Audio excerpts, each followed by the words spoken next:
Olá, seja muito bem-vindo a mais um episódio do GuiaCast, o podcast da Guia Saúde. Eu sou Gersiane Bittencourt e hoje vamos falar sobre uma queixa que é muito comum nas mulheres, a queda de cabelo. E pode existir diferentes causas como alterações hormonais, fatores genéticos, deficiências nutricionais, estresse e até mesmo mudança no estilo de vida que podem sim impactar diretamente a saúde capilar ao longo do tempo. Além disso, fases específicas como pós-parto e menopausa costumam estar associadas a essas mudanças importantes do ciclo de crescimento dos fios. E para esclarecer quando a queda é constante, quando merece investigação e quais são as opções atuais de tratamento, vamos receber a médica dermatologista doutora Fabiana Cavalli. Doutora, seja muito bem-vinda ao GuiaCast. Obrigada, já é um prazer estar aqui e um prazer poder esclarecer, né, para as mulheres aí alguns mitos, verdades, né, e ajudar aí a cuidar melhor dos seus cabelos, né, e da saúde como um todo, né, porque faz parte. Primeiramente, muito obrigada, doutora, por estar aqui. E antes de iniciarmos a nossa entrevista, eu gostaria que a doutora falasse um pouquinho da sua trajetória até aqui e se teve alguma situação, até mesmo uma pessoa que motivou a doutora a se especializar nessa área. Bom, a história é longa, mas vamos resumir, né, Gê? Eu tenho 22 anos de formada. Inicialmente fiz cirurgia geral, né, minha primeira formação, então eu sou cirurgiã. Mas atuava mais em UTI, emergência, era auditora também. E aí o que me motivou mais realmente foi assim por uma sina do destino, digamos assim. O meu pequeno, né, o meu filho mais novo, nasceu com uma cardiopatia e era incompatível daí com os plantões, né, e com a vida agitada. Eu já tinha uma mais velha, e eu já fazia estética, porque meu pai tinha uma clínica antes, e eu falava que era meu hobby, que era só assim por realmente prazer, né, e ele fechou a clínica e tal, mas eu ainda fazia, né, atendia familiares e tal. E aí, quando realmente eu tive que abandonar os meus empregos de carteira assinada e tudo para ficar com o meu pequeno. E aí, quando eu voltei um ano depois, eu vi que a única coisa ainda que eu tinha, que não me abandonava, que os pacientes ligavam, eram realmente a parte estética, né? A beleza. E aí, nisso, já veio um convite para ser professora na área. E aí, eu falei assim, bom, vou tentar, né? É o que eu tenho no momento. E dizem, né, que o que a gente faz por prazer é a nossa verdadeira missão, né? E aí eu falei assim, então vamos dar uma chance. E aí o negócio fluiu assim de uma forma absurda e realmente daí me tornei dermatologista, fiz prova de título e hoje estou aqui tricologista, né? Livro publicado. Estamos, foi assim minha trajetória. E eu falo às vezes para os residentes, né? Os acadêmicos que me perguntam, não se cobre tanto, né? Não queira ter todas as respostas prontas. E a vida é isso, a gente se reinventar, se readaptar e confiar em Deus também, que Ele vai mostrando o caminho. Uau, com certeza. Que trajetória linda, doutora. Obrigada, Muito gente. obrigada por esse início contando a sua história. E a gente é bom a gente ouvir para se conectar quem é o médico, de onde ele veio, por que surgiu. E aí tem todo um amor por trás da medicina, da dermatologia. Tem. E para iniciarmos, doutora, eu gostaria que a doutora diferenciasse essa queda de cabelo, que é considerada fisiológica, da situação que ela pode indicar simplesmente uma alteração capilar. Bom, primeira coisa, né? Tecnicamente, a gente fala assim que o normal é ter uma perda diária de 100 a 150 fios. Mas isso no dia a dia é difícil de mensurar. Às vezes a gente faz alguns testes, tem teste de lavagem e tudo, mas para ficar fácil assim, para você servir de alerta, né? Como no dia a dia eu vou saber se está pior ou não. É só pensar se você saiu do teu basal. Então, se antes você não tinha perda de cabelo no travesseiro, varria a casa, não tinha tanta perda, se você sente o rabo de cavalo ficando mais fino, né? Então, você percebe que está diferente do que costumava ser. E claro, né? Isso a gente está falando das principais causas ali, que, né, em medicina a gente fala, né? O eflúvio telógeno e a alopecia androgenética, mas, por exemplo, a alopecia areata, né? Que faz aqueles buracos no couro cabeludo. Então, às vezes, a queixa de repente, foi no cabeleireiro e ele viu que tinha uma falha no couro cabeludo, né? Entendi. Então, algo de diferente, às vezes tem dor, sensibilidade no couro cabeludo. Então, aí, algo que precisa ser visto. Ah, é muito importante a gente saber sobre isso e prestar atenção na lavagem, no varrer a casa e principalmente no travesseiro. Sim, isso mesmo, Gi. E quando a gente fala das principais causas de queda capilar das mulheres, né? A gente está falando aqui das mulheres, da perda do cabelo. Quais são as causas que são mais frequentes de queda de cabelo na mulher no dia a dia, nesse que a doutora vê no consultório? Ah, elas chegam lá, a grande maioria é a perda por determinada causa. Então, a gente até tem o desafio aqui, né, de transformar, né, as palavras, né, os termos médicos na prática. Então, tem algumas doenças que são as mais, digamos assim, né, que eu até já citei aqui as principais, que é o eflúvio telógeno, a alopecia androgenética, que é calvície, tem a feminina e a masculina. A alopecia areata também é um terceiro lugar aí, mas bem menos do que as outras duas. Mas, traduzindo em miúdos, o que vai causar essas doenças também, né? O eflúvio telógeno, principalmente, é uma queda por, na verdade, qualquer coisa, qualquer medicamento que você tenha tomado, alterações hormonais, alterações de tireoide, é uma coisa bem comum, estresse físico, mental, emocional, perda de vitaminas, né, minerais. Então, tudo isso pode interferir principalmente na causa que chama eflúvio telógeno, que é aquela queda aguda, normalmente autolimitada, mas pode se prolongar se a causa não for resolvida. Então, por exemplo, no pós-Covid, teve bastante gente que teve Covid longo, e aí tinha uma inflamação maior e ficava com queda mais tempo. Mas imagina se é uma pessoa que tem problema de tireoide que não sabe, não está tomando remédio, não está controlando. Enquanto não for resolvido, não for olhada para essa causa, a queda não vai melhorar, né? Entendi. Então tem que estar prestando atenção em tudo. O cabelo envolve o organismo todo, Gê. Isso é uma coisa bem importante. Eu sempre falo tanto para os meus alunos quanto para os meus pacientes, né? Que o cabelo, assim, é o espelho do organismo. E é o órgão mais frágil, porque o nosso organismo é inteligente, né? Então, vamos supor que você esteja com a vitamina D, né? Que a gente fala muito, no limite. Então, não está faltando. Em medicina geral, a gente não vai dizer que ela vai ter uma hipovitaminose D de livro, de doença ali, do valor de laboratório baixo. Mas, se ela está assim na tampa, o organismo vai priorizar os órgãos mais importantes. Então, a vitamina D vai para o osso, a vitamina D vai para os órgãos vitais, né? E a última coisa é literalmente o que sobra que vai para o cabelo. Então, para chegar tudo no cabelo, para o cabelo estar bonito, viçoso, realmente o organismo tem que estar tinindo. E qualquer mudançazinha fina nesse equilíbrio, o cabelo vai sentir.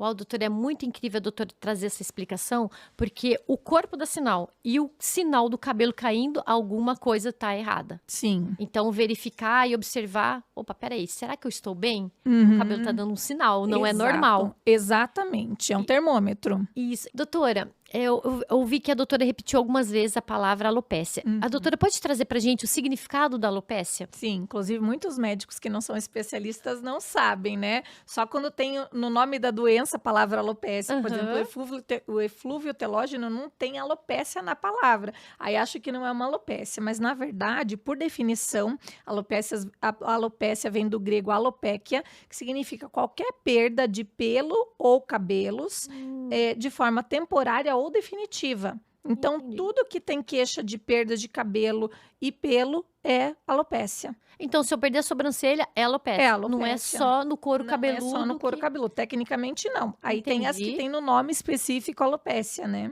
Então, alopécia é a perda do pelo, do cabelo, no geral. Sim, isso mesmo. Muito bom trazer essa definição para a gente entender mais até o mesmo conteúdo. Falar, opa, isso chama alopécia, já sei o que é. Sim, exatamente. Doutora, de alguma forma, fatores hormonais e genéticos, eles podem influenciar no processo da queda de cabelo, no crescimento do fio, na saúde do cabelo? Muito, né? Você imagina, se uma medicação que a gente toma uma vez pode interferir e fazer queda 3 meses depois, imagina a alteração hormonal, né? Então, tem realmente os principais tipos de alopécia tem a ver com a questão hormonal muito, e especificamente a alopécia androgenética aí, Tem, né? Porque é andro e genética. Então, tem a questão dos hormônios masculinos mais a genética, né? Que varia, né? Até gravei uma vez com o meu pequeno, foi um vídeo que viralizou ali. Ele perguntando, mamãe, eu vou ter calvície, né? Ah, que preocupação dele tão cedo. Mas era para fazer a chamada do vídeo, Entendi. né?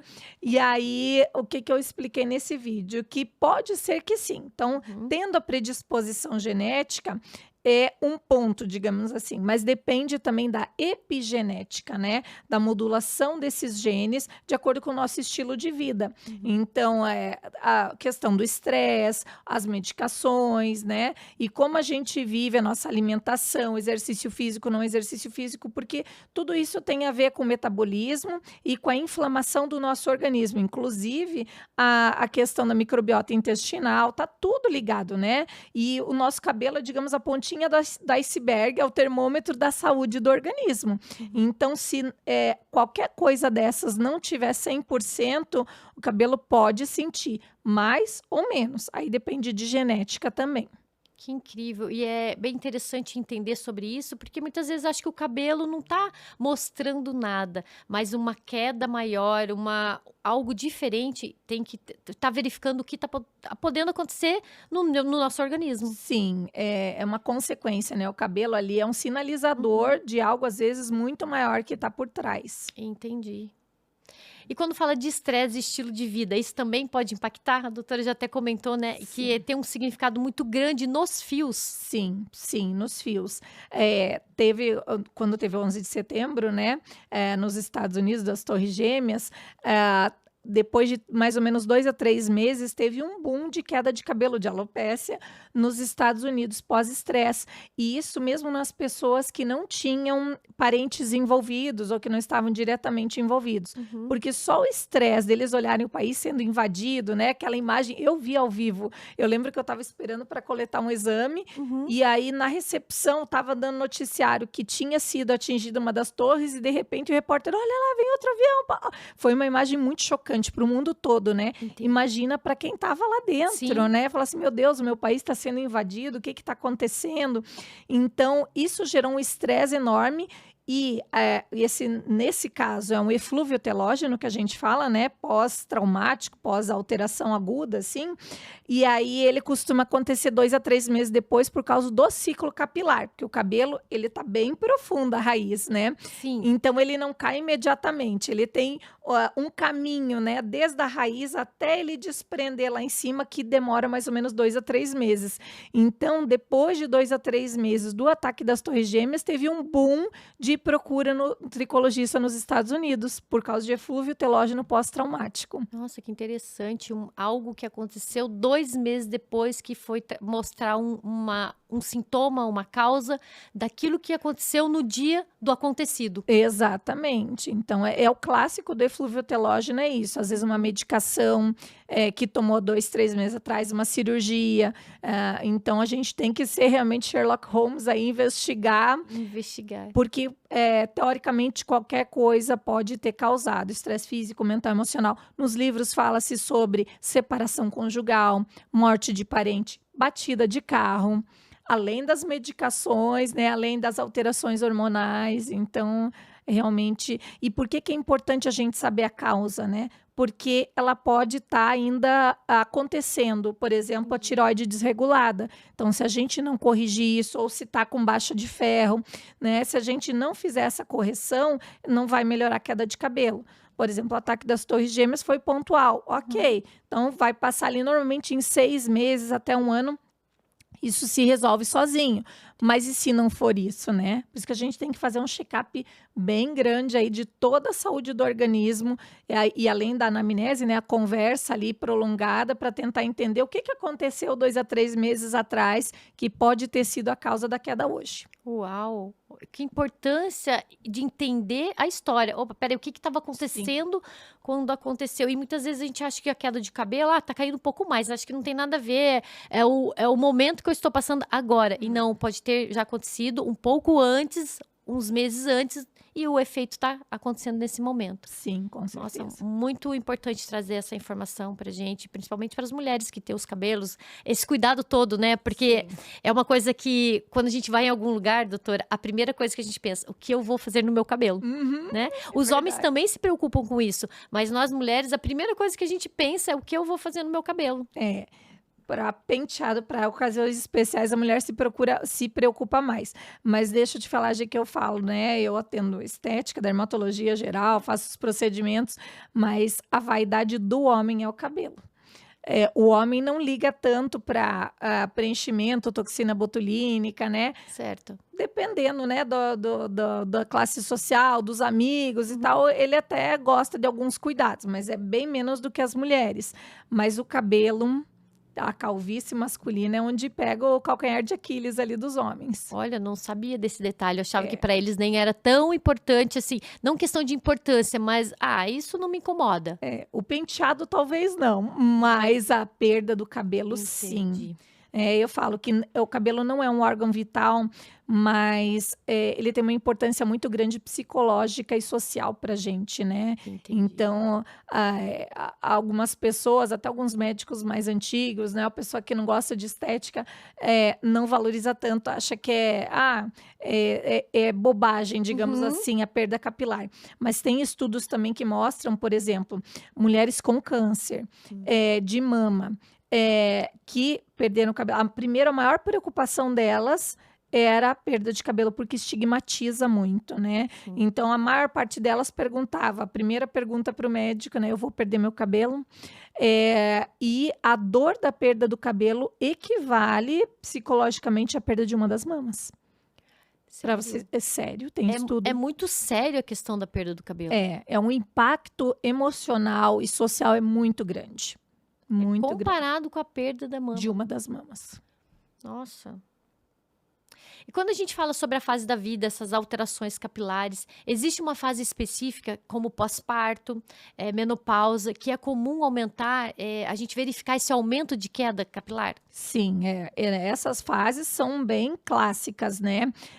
Além das outras que a gente comentou, né? Estresse, alguma deficiência de vitaminas e minerais, né? Mas independente de doenças, as fases... Então, quando é alopecia androgenética, mas é mais comum nos homens, que é um peso maior dos hormônios masculinos aí, começa já desde a adolescência, né? Então, aí para os homens, a fase mais marcante aí seja a adolescência e um pouco depois que daí começa a aparecer a perda, porque no início a perda não aparece tanto, porque tem bastante cabelo. Certo. Mas ela se inicia com os hormônios masculinos na adolescência.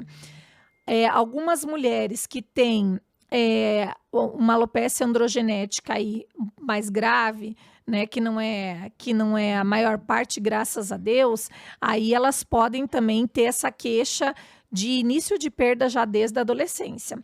Mas nas mulheres, graças a Deus, o quadro clínico, na maioria das vezes, é mais brando do que a dos homens. Aí a mulher vai perceber realmente mais no pós-parto e na menopausa. Porque o pós-parto envolve muitas coisas, né? Estresse, cirurgia, né? Seja parto normal ou não, ou cesárea, não deixa de ser um procedimento, né? Perda de sangue, aí perde vitaminas, minerais e a amamentação ainda, que a mulher dá tudo que tem, o que não tem para o bebê, né? Inclusive tem estudos, por exemplo, de mulher com anemia, perda de vitamina, o bebê dificilmente tem, porque ela dá o que tem e o que não tem, né? Vai embora no leite.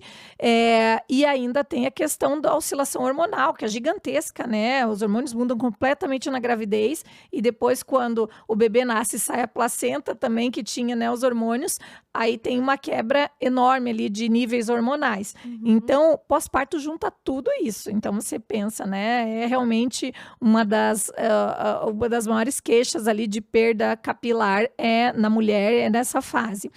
E o pós-menopausa, o que acontece? Tem uma predominância dos hormônios masculinos, porque os hormônios femininos começam a cair, então relativamente é como se tivesse um aumento dos hormônios masculinos, né? Não em número absoluto, mas em proporção, né? Porque cai os femininos, a proporção dos hormônios masculinos fica bem maior.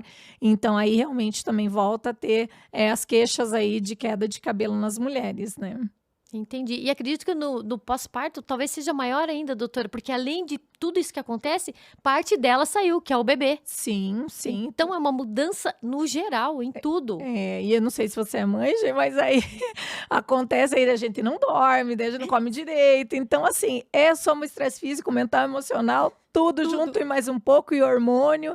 Então, realmente é assim, o ápice ali de perda de cabelo ali, para que se a mulher nunca teve antes, muito provavelmente ela vai ter alguma queixa no pós-parto. Acredito que a doutora até respondeu a próxima pergunta que eu ia fazer, porque o que que acontece no organismo nesses períodos que favorece a alteração? Tudo isso que a doutora falou é o que acontece no organismo. Sim, sim, muitas mudanças. E essas mudanças, elas costumam ser temporárias, tirando o pós-parto, a menopausa, ou elas podem evoluir com quadros mais persistentes? Podem evoluir. Por isso que é importante a gente saber a causa, né? Por Uhum. isso que não é pegar e só passar qualquer coisa no cabelo, né? Ou a dica de uma amiga, né? O que serve para amiga não serve para você, né? É muito difícil que a causa seja a mesma, né? Já é difícil a gente sentar, eu separo 1 hora já, né, do meu consultório para quando tem primeira consulta capilar para essa investigação, né, de Sherlock Holmes. Sim. Imagina, né, por exemplo, a amiga às vezes é um pós-parto, você é pós-Covid, como é que você vai usar a mesma coisa? A outra tá com anemia, né, a outra problema de tireoide. Então, são causas completamente diferentes. Então, o tratamento é completamente diferente também.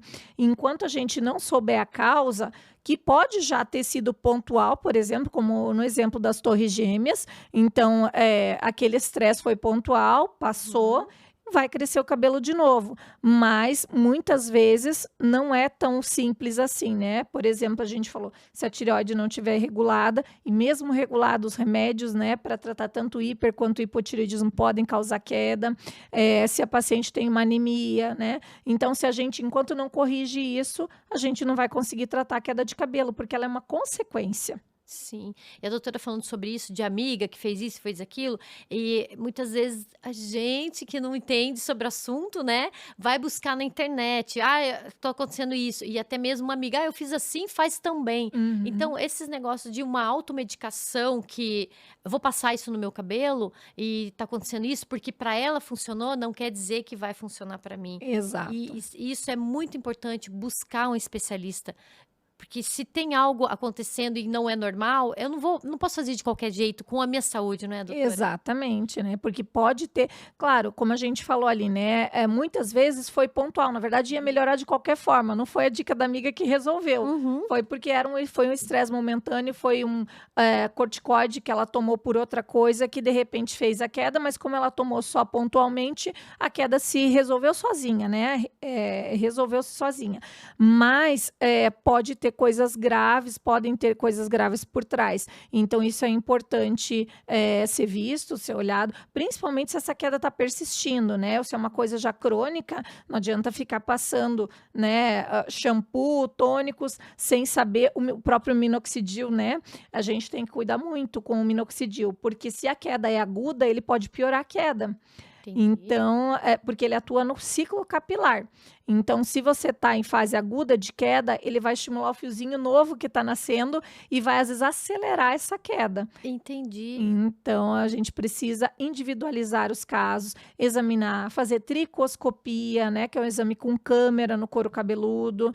E se tem alguma outra coisa que a gente acha que pode ser suspeita de alopécias cicatriciais, que aí já a gente fala o buraco é bem mais embaixo, aí perde cabelo definitivamente. A gente tem que, inclusive, fazer biópsia. Entendi. É bem sério. Sim. Doutora, e quando que merece essa investigação mais profunda? Quais são os sinais? Fala, peraí, eu preciso buscar um especialista? Existe um exame detalhado para isso? Qual que é o momento exato? Tipo, eu não posso chegar lá quando já tiver várias falhas. Então, qual que a doutora indica? Tá acontecendo dessa forma, então pode buscar um especialista que pode ter coisa além de uma simples, uma queda normal, que cai normal os fios. Então, a queda normal, como a gente tinha começado ali no início, mas não aprofundamos, né? Varia de 100 a 150 fios por dia, Certo. né? Então, como a gente falou, tem teste de lavagem, você pode contar os fios, principalmente no banho, porque eles desprenderam do couro cabeludo, mas eles ficam enroscados uns nos outros. Certo. Então, a hora que a gente vai ver mesmo a queda, fora quando está com uma queda muito grande que a gente vê no travesseiro, na casa, mas a maior parte das vezes é na hora que a gente lava o cabelo, que aí ele cai e a gente vai ver no banho, né, no chuveiro. A gente pode contar os fios, só que aí uma coisa que a gente tem que ter em mente é o seguinte: se você lava o cabelo a cada 2, 3 dias, você não vai ter 150 fios, você vai ter isso vezes 2, 3. Certo. Né? Então, aí aquele outro mito, né, de que se eu ficar sem lavar o cabelo, vai piorar minha queda, ou o contrário, né? Tem gente que tem medo de lavar o cabelo, porque vê que quando lava é a hora que vê o que caiu, mas ele já caiu, o fio já desprendeu. Pode ver que o fio ele não tem aquela raiz, né? Não tem aquela... Sim. Isso, não tem o branquinho, né? Porque ele já estava desprendido mesmo, né? Então ele já fez todo o ciclo da fase catágena e telógena, ele já subiu naqueles 2, 3 meses e ele estava caído já. Então, só que na hora do banho ele só solta do meio dos outros ali com condicionador e tudo. Se você ficar 2 dias sem lavar, vamos supor que você perca 100 fios por dia, quando você lavar vai ter 200. Se você ficar uma semana sem lavar, imagina, 100 vezes 7, 700, aí você vai se assustar mais ainda. Então, não tenha medo de lavar o cabelo. Não é isso que vai aumentar a queda, é porque ele acaba aparecendo na hora que lava o cabelo. Mas uma coisa que você pode fazer é o teste de lavagem em casa, justamente colocar um paninho no ralo, né, ou alguma peneira, enfim, e lavar o cabelo. E aí pegar os fios, né, depois do banho e contar. Mas aí tem que fazer essa proporção de quantos dias você ficou sem lavar. Tá Né? certo. Porque depois tem que multiplicar pelos dias que eu não lavei o cabelo. Exato, né? Dividir. Sim. Né? Porque senão, imagina, 700 fios, daí você vai se assustar, mas você ficou uma semana sem lavar, tá dentro do normal, né? Entendi. E aí, aquela outra dica que a gente deu. Então, se você não perdia fios pela casa, no travesseiro, que normalmente a gente não perde, e começou a perder, também é outro sinal de alerta. Mas, assim, muitas das vezes vai ser uma queda transitória, como a gente falou, né? Teve uma virose, tomou um remédio, enfim, ou teve um estresse, a separação e tal. Então, até uns 6 meses, isso deve se equilibrar. Se você já está com isso há mais de 6 meses, aí é realmente assim, não tem como não ir no tricologista, né? Aí já estou com queda aumentada há 6 meses, eu preciso ver o que está acontecendo, porque não está recuperando, aí pode ser aqueles outros casos ali, né, de hipovitaminose, de uma doença, de alteração hormonal, que realmente não vai resolver mais sozinha, e a gente precisa aí investigar o que está acontecendo e fazer o tratamento da doença de base ou da condição de base para corrigir a queda de cabelo, que é o alerta. Entendi. E quando fala de alopécia e uma queda normal, vamos colocar uma queda normal, existe uma característica? A alopécia vai sair com a raiz toda, a queda normal é o cabelo que quebra. Existe uma diferenciação entre esses dois casos? No tricograma a gente vai ver, mas hoje em dia é um exame que a gente praticamente não faz mais. Depois que veio a tricoscopia, que é o exame do couro cabeludo com câmera, a gente não faz mais aquele... arrancava-se antes os cabelos, né? Puxava um chumaço e ia ver que porcentagem dos fios estão em qual fase, né? Se é a fase anágena, catágena ou telógena, para a gente dizer se é um eflúvio anágeno, se é um eflúvio telógeno. Mas, por definição, qualquer perda é importante. Aí vai variar conforme as causas. Então, por exemplo, se ele cai com o bulbo, que a gente fala, né? Com a raiz, aí é uma queda anágena. Então, ele está caindo na fase que ele estava crescendo. Ele teve uma interrupção tão abrupta que está caindo com a raiz, que não é o normal, né? É bem mais raro, digamos assim. As quedas por estresse, como a gente falou, normalmente é o eflúvio telógeno, que aí ele vai fazer todo o caminho e cair 2 a 3 meses depois. Então, ele já está sem daí aquela raiz branquinha. Mas isso daí são coisas técnicas que quem vai ver é o tricologista, o especialista, né? Mas para a pessoa em geral saber, eu acho que aquelas dicas que a gente deu são bem mais importantes, digamos assim. Uma das coisas, né, só para ilustrar, que faz mais queda anágena é quimioterapia. Entendi. Né? Daí são coisas bem fortes mesmo, né? Já não é aquele estresse ou qualquer medicação que vai fazer um efluvio anágeno, e algumas doenças aí até genéticas daí. Tá certo. E para todos esses casos tem um tratamento, tem um manejo individualizado. Para cada pessoa é uma situação. E após diagnosticado, como que são esses tratamentos? Como que é disponível isso para cada paciente? É. Então, a primeira coisa, né, como a gente falou, tem que ter pelo menos uma ideia da causa, Uhum. né? Porque, por exemplo, né, a queda por estresse, a queda por falta de vitaminas, a queda hormonal são completamente diferentes do ponto de vista metabólico e biológico. Então, o ideal é a gente tratar primeiro a causa, ou ter pelo menos uma ideia e ver se está tudo ok, se foi só estresse. Para a gente dizer que foi só estresse emocional, por exemplo, né, aí foi pós-separação, a gente tem que conferir se está tudo ok o resto para dizer isso, né? Uhum. Muitas vezes fazer a biópsia, né? E tudo mais. E aí o tratamento vai depender, lógico, dessas causas, mas eu costumo me basear em 4 pilares também de tratamento capilar, que é o que eu ensino para os meus alunos também e acabo ensinando para os pacientes, né, na hora de explicar como vai ser o tratamento. Então, eu costumo usar 4 pilares. O pilar via oral, então, medicações via oral, e aí vai depender da causa, se é tireoide, a gente tem que ver, encaminhar para o endócrino, regular essa tireoide com hormônios, muitas vezes, né?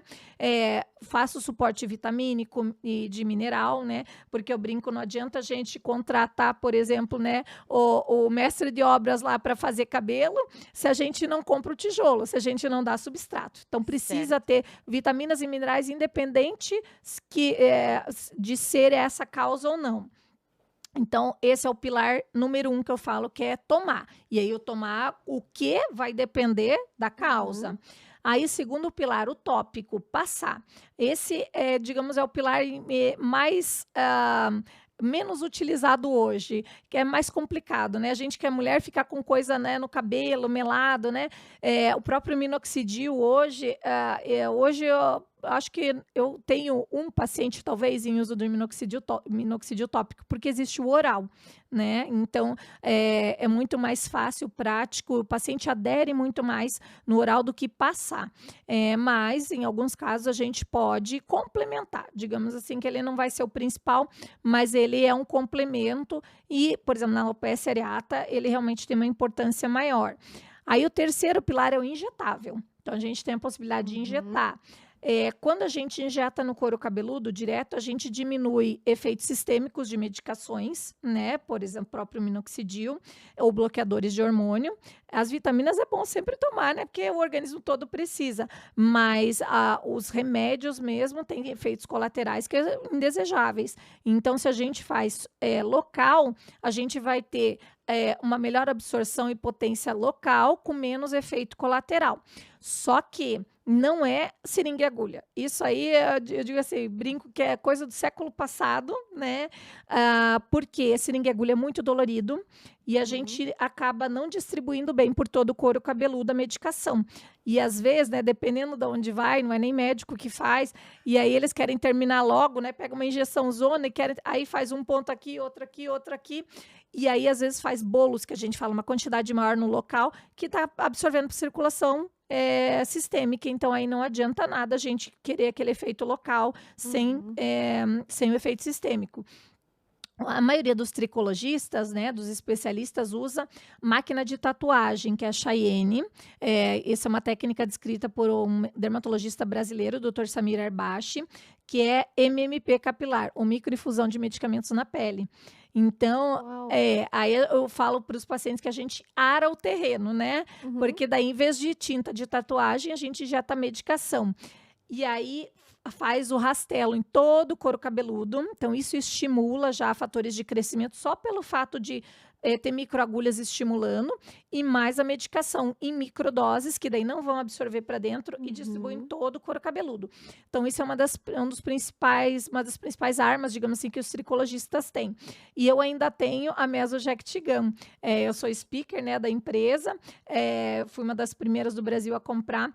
é uma máquina que tem um chip na ponta e ela faz a infusão de medicação por eletroporação, comprovado cientificamente com os resultados clínicos no consultório, a gente vê muito resultado, e aí é sem agulha, sem nada, não dá Uau. choque, então é uma maquininha que é uma, né, uma máquina, uma pistola com o chip na ponta, descartável, que a gente consegue infundir quase por embebição, ele abre os canais das células e a medicação vai gotejando para dentro do couro cabeludo. Uau. Sem dor, sem nada, é bem mais tranquilo. Então, esse é o terceiro pilar ainda do injetável. E aí, o último pilar é o LED, que está cada vez mais falado aí, né, com essa medicina anti-aging, né, o biohacking.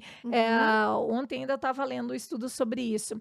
A luz vermelha, ela modula a mitocôndria, aumenta tanto o vasodilata ali pelo óxido nítrico, quanto aumenta a circulação local, diminui a inflamação. Então, ela tem efeitos bem importantes localizados, apesar de muita gente que não estuda tanto, né? Porque tem muito estudo científico, achar que é só uma luzinha que não tem efeito.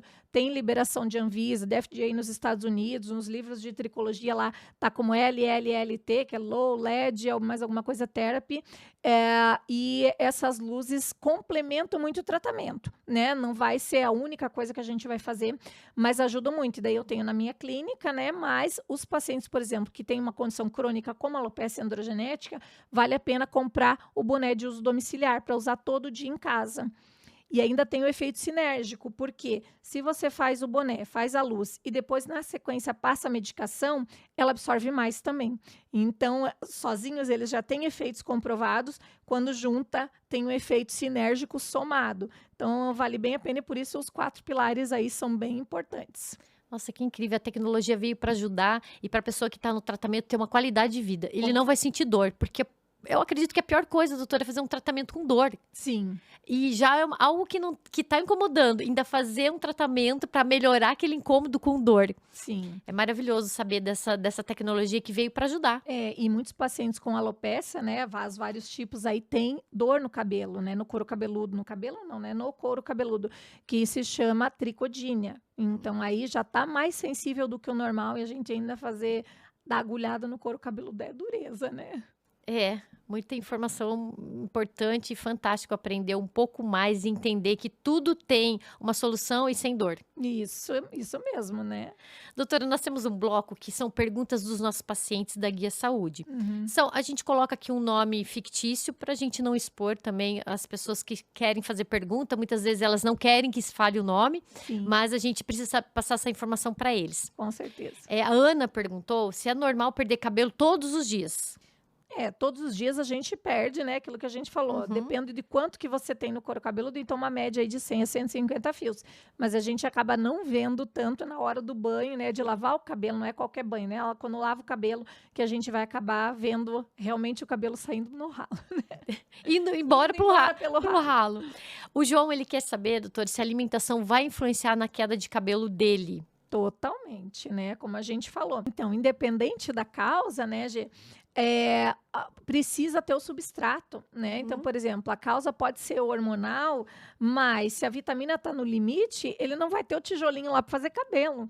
Então, e é como a gente falou no início, tem que estar tudo tinindo para chegar vitaminas e minerais no cabelo, né? O organismo é inteligente. Se está no limite a vitamina, ele vai dar para o coração, pulmão, cérebro, rim.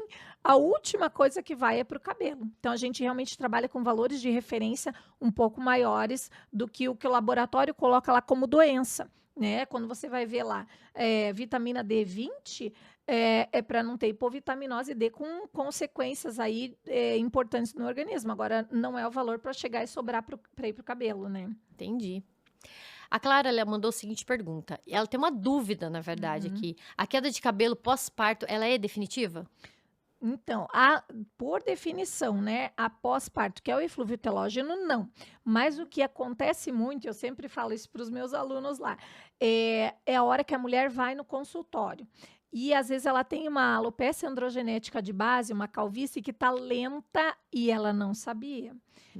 Então, se ela tem a calvície feminina, alopecia androgenética padrão feminino associado, que está silenciosa por baixo e lenta, não vai recuperar.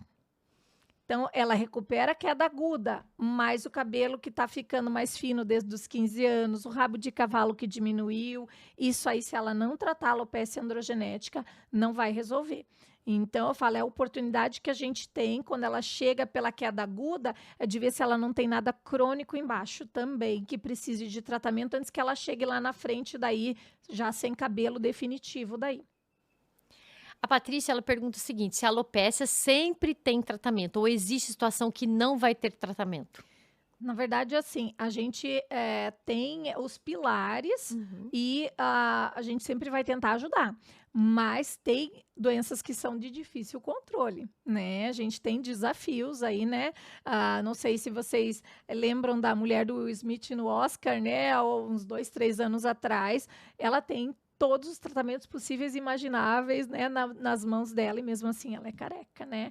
É uma alopecia areata bem grave o caso dela. Então, hoje a gente já tem imunobiológicos, a gente tem medicamentos bem melhores, né, e mais efetivos do que alguns anos atrás, mas ainda assim tem casos que não respondem, né? Então, tem realmente casos refratários e difíceis. As alopécias cicatriciais também são desafios bem grandes, como a alopecia frontal fibrosante, aquela que vai perdendo aqui na frente. Sim. E a hairline, que a gente fala, né? A linha do cabelo vai ficando lá para trás. Então, essa é uma perda definitiva de cabelos. A gente tem que estacionar. E, em alguns casos, depois de estacionado, a gente pode tentar transplante capilar, mas são desafios ali que precisam de muito acompanhamento e que às vezes ficam aquém do que a gente gostaria de entregar, mas é melhor do que deixar sem tratamento e pelo menos não tentar estacionar, pelo menos não progredir a doença. Às vezes o tratamento é só não progressão. Nós temos um bloco que é mitos e verdades sobre queda capilar. Sabe aquele negócio que a gente acha que é uma verdade, é um mito, e um mito é uma verdade? É verdade ou mito que lavar o cabelo todos os dias aumenta a queda? Olha, a gente conversou, né? Aham. Na verdade, vai ver mais, né? Vai ver fio caindo Sim. todo dia. Mas se ficar 2 a 3 dias, também vai ter uma quantidade maior quando lavar. Então, isso não interfere. É só questão de você enxergar o cabelo saindo. É só isso. É mito ou verdade que alterações hormonais podem impactar o crescimento dos fios? Total verdade, né? A gente já falou, uma das principais causas aí de queda, né, e de alteração no ciclo capilar é a parte hormonal, tanto hormônios sexuais quanto da tireoide, enfim, né? Todo o equilíbrio do organismo. Mito ou verdade que a queda de cabelo é definitiva? Depende, tem as definitivas, tem as não definitivas. Graças a Deus, a grande maioria não é definitiva, né? Mas algumas exigem justamente esse olhar para ver se ela ainda está usando aquele medicamento que está fazendo a queda, se a tireoide está desregulada, se ela está ainda com baixo de ferro. Enquanto isso não for corrigido, ela fica definitiva. Por isso a importância de consultar o médico, né? Em vez de só ficar passando o que a vizinha falou, né? Isso. Agora, doutora, é um mito ou verdade que muitas vezes a gente escuta de quem está cuidando do nosso cabelo? Dormir com o cabelo molhado vai prejudicar a raiz do cabelo. Tem que secar o cabelo antes de dormir.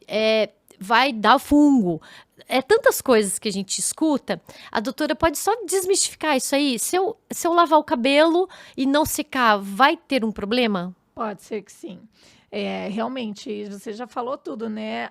O grande medo é o fungo no couro cabeludo. E algumas pessoas que têm predisposição a fazer foliculite, né? Ou as doenças mais graves mesmo, como foliculite decalvante, é bem importante isso. Porque o fungo, principalmente, mas algumas bactérias também, gostam de ambiente quentinho e úmido. Então, imagina, né? A gente se cobre, fica bem quentinho de noite, né? Às vezes lava com água quente, também estimula a oleosidade do couro cabeludo e aí deixa molhado. O couro cabeludo demora muito para secar, né? Então, se a gente faz isso corriqueiramente, um dia ou outro, a gente não gosta muito, mas passa, né? Mas ter isso como hábito realmente pode ser bem prejudicial para a raiz, para a parte viva, né, do fio, o folículo que está lá dentro. E aí, só que aí o que a gente tem de cuidado também, né, Gi? Não é secar daí com jato quente, né, grudado no couro cabeludo, né? O secador no máximo. O ideal é manter uma distância aí, né, de uns 30, 45 centímetros aqui do couro cabeludo, no jato não muito quente, o morninho ali, porque senão você estimula muito a oleosidade dos fios também, né? E a água quente também não faz bem nem para o cabelo, nem para a pele, né? Muito quente. Então, banhos menos demorados, menos quentes, né?